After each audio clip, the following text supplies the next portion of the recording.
নমস্কার বন্ধুরা, আমি পলাশ বিশ্বাস আর আপনারা দেখছেন পলাশ বিশ্বাস ভিডিওস। আশা করি আপনারা প্রত্যেকে ভালো আছেন আর আপনাদের বাগানের গাছগুলিও ভীষণ ভালো আছে। বন্ধুরা, থাম্বনেল আর টাইটেল থেকে বুঝতে পেরে গেছেন যে আজকে কোন বিষয় নিয়ে আলোচনা করব।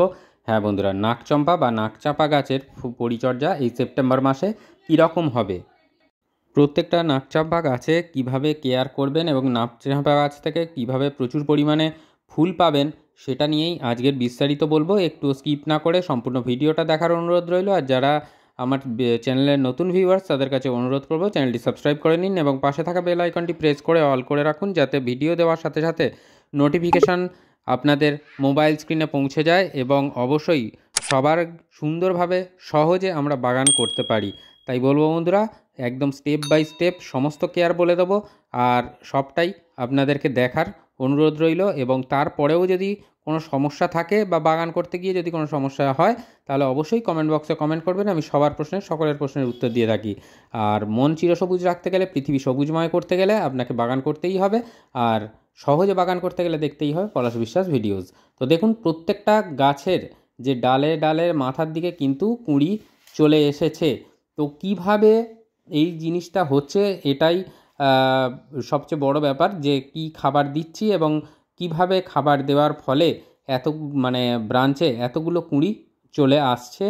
আর এই সময় দাঁড়িয়ে, অর্থাৎ টানা বৃষ্টি হয়ে যাচ্ছিল, তারপরেই চড়া রোদ, তাতে করে অনেকের গাছের পাতা কিন্তু হলুদ হয়ে যাচ্ছে, আমার গাছেও তার ব্যতিক্রম নয়। কিন্তু এখন দাঁড়িয়ে, এই সময় দাঁড়িয়ে আপনাদেরকে যে কেয়ারগুলো করতে বলবো স্টেপ বাই স্টেপ সেই কেয়ারগুলো করবেন এবং পরপর যদি সেই কেয়ার করতে থাকেন, আমিও আমার গাছে করব, তাহলে দেখবেন খুব ভালো রেজাল্ট পাবেন। তো চড়া রোদ দিচ্ছে, মাটি কিন্তু একদম শুকনো হয়ে যাচ্ছে গাছের। আর মাটির কথা যখন আসলো তখন একটা কথাই বলে দিই, মাটিটা একবার বলে দিই যে কীরকম মাটি বানাবেন আপনাদের নাকচাপা গাছে। এটা আমার 10 ইঞ্চি টব, গ্লাস টবের মধ্যে রয়েছে তো গাছটা। তো মাটি নিতে হবে আপনার বাগানের 50% যে মাটি আছে, তার সাথে 30% ভার্মি কম্পোস্ট, 80% হলো, আর বাকি যে 20% থাকে 10% লাল মোটা দানার বালি নেবেন এবং 10% নেবেন কোকোপিট। এই নিয়ে বা তার পরিবর্তে ধানের চিটেও ব্যবহার করতে পারেন। তো এই কটা উপাদান খুব ভালো করে মিক্সড করে নিয়ে আপনারা কিন্তু এই নাকচাপা গাছের মাটি তৈরি করে ফেলবেন এবং তাতে গাছ প্রতিস্থাপন করবেন। তাহলে দেখবেন গাছ অতি দ্রুত বৃদ্ধি পাবে এবং নিচে আমার গাছের নিচ থেকেও যে ডালপালা বেরোচ্ছে সেটাও কিন্তু আপনারা দেখতে পেলেন। অতএব যে প্রথমেই নাকচাপা গাছ বড় হয়, প্রথমে এনেই বড় টবে দিয়ে দেবো এমনটা নয়। আমার প্রথম কিন্তু এনে যখন গাছটি ছোট ছিল আমি 8 ইঞ্চিতে প্রতিস্থাপন করেছিলাম গত বছর।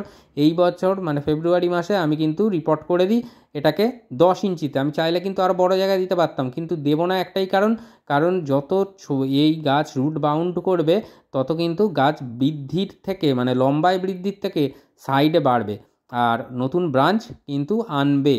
তো সেই জন্য বলবো যে এইভাবে কেয়ারটা করতে হবে। আর ফেব্রুয়ারি মাসে তো কাটাই ছাঁটাইয়ের ব্যাপার থাকে, সেটা সময় যখন আসবে অবশ্যই বলে দেবো যে কীভাবে সেই সময় কেয়ার করতে হবে। এখন দাঁড়িয়ে আপনারা কি কেয়ার করবেন সেটা এখন দেখিয়ে দিই। তো এই দেখুন, মাটি কিন্তু খুঁচিয়ে সম্পূর্ণ আলগা করে নিয়েছি। তো এটা আপনাকে করতেই হবে, কারণ বায়ু চলাচলের একটা ব্যাপার থাকে, টানা বৃষ্টির ফলে মাটি পুরো ভিজে কাদা থকথকে হয়ে যায়, তারপরে টানা রোদ, আর রোদের ফলে মাটি কিন্তু শুকিয়ে হার্ড হয়ে যায় বা শক্ত হয়ে যায়, যার ফলে দাঁড়িয়ে শিকড়গুলো ক্ষতিগ্রস্ত হতে পারে। সেই জন্য এই সময় শুকনো যখন যাচ্ছে বর্ষাকালে, সেই সময় দাঁড়িয়ে আমাদের কিন্তু টবের মাটি খুঁচিয়ে দিতে হবে, খুঁচিয়ে আলগা করে দিতে হবে এবং আমরা সেইখানে কিন্তু খাবারটা দেব। আর দেওয়ার ফলে কি কি খাবার দেবো সেটা তো দেখাবো। তার আগে একটা কথা বলে দিই যে আপনারা যখন খাবার দেবেন তার আগে ঠিক 2 দিন আগে একটা পিজিআর বা প্ল্যান্ট গ্রোথ রেগুলেটর প্রয়োগ করবেন যাদের কাছে ফুল আসছে না। তো খাবারটা দেখে নিই। এখানে রয়েছে 1/2 টেবিল চামচ পরিমাণে এপসাম সল্ট বা ম্যাগনেসিয়াম সালফেট, 1 টেবিল চামচ পরিমাণে রয়েছে নিম খোল, আর যেটা কিন্তু গাছের এই নাকচাপা ফুল গাছে ভীষণ দরকার। তার সাথে রয়েছে, এটা দেখছেন 10-26-26 এনপিকে গ্র্যানুয়ালস আকারে, এটা সুফলা নামেও আপনারা পেয়ে যাবেন বাজারে। আর এটা যেটা দেখছেন এটা হচ্ছে অনুখাদ্য বা মাইক্রোনিউট্রিয়েন্ট। যেহেতু গাছে ফুল আসছে বা এই সময় ফুল হচ্ছে, সেই জন্য এই অনুখাদ্যের কিন্তু ভীষণ দরকার। এনপিকে, ম্যাক্রোনিউট্রিয়েন্ট এবং মাইক্রোনিউট্রিয়েন্ট, যেগুলোর মধ্যে বোরন, জিঙ্ক, আয়রন, এরকম অনেক রকমের অনুখাদ্য বর্তমান থাকে। তো আমি এটা অ্যাগ্রোমিন ম্যাক্স ইউজ করেছি। আপনারা যে কোনো অনুখাদ্য ব্যবহার করতে পারেন, মোবোমিন হতে পারে বা যে কোনো অনুখাদ্য যেটাই আপনাদের কাছে সহজলভ্য মনে হবে সেটাই আপনারা কিনে নেবেন। সবই প্রায় 19-20, কোনো অসুবিধা নেই। আর বন্ধুরা, এই খাবারগুলোকে ভীষণ ভালো করে একে অপরের সাথে মিশিয়ে নিতে হবে, যাতে প্রত্যেকটা খাদ্য উপাদান সুন্দরভাবে একে অপরের সাথে মিশে যায় এবং যাতে করে আমরা সহজভাবে গাছে দিতে পারি। এবং দেওয়ার পরে আমরা কিন্তু জানি যে গাছ এই খাবার অতি সাদরে গ্রহণ করবে এবং তার সাথে সাথে কিন্তু প্রচুর পরিমাণে ফুল আপনার গাছকে উপহার দেবে। তো বন্ধুরা, এই যে খাবারটা দেখলেন যেটা বানালাম, এটা কতদিনের ব্যবধানে আমরা নাকচাপা গাছে দিতে পারবো বা কতদিনের ব্যবধানে দেব? আমরা এই খাবারটাকে 15 দিনের ব্যবধানে দেব। আর অবশ্যই সকালের দিকে দেওয়ার চেষ্টা করব। একান্ত সময় যদি না বের করতে পারি আমরা, তাহলে এটাকে বিকেলের দিকে দিতে হবে। না কিন্তু সকালের দিকে দেওয়াটা সবচেয়ে প্রয়োজন। আর টবের মাটিতে দিয়ে যতটা পারবো মাটি মিশিয়ে দেব, মানে খাবারগুলোকে মিশিয়ে দেব হাত দিয়ে। তারপরে যদি আমার টবের মাটি যেরকম দেখছেন শুকনো, যাদের আছে তারা কিন্তু ভরপুর জল দিয়ে দিতে পারেন। আর যাদের গাছের মানে টবের মাটি হালকা ভিজে আছে তারা কিন্তু পরিমাণ বুঝে জল দেবেন, যাতে খাবারগুলো মাটির সাথে মিশতে পারে, ব্যাস।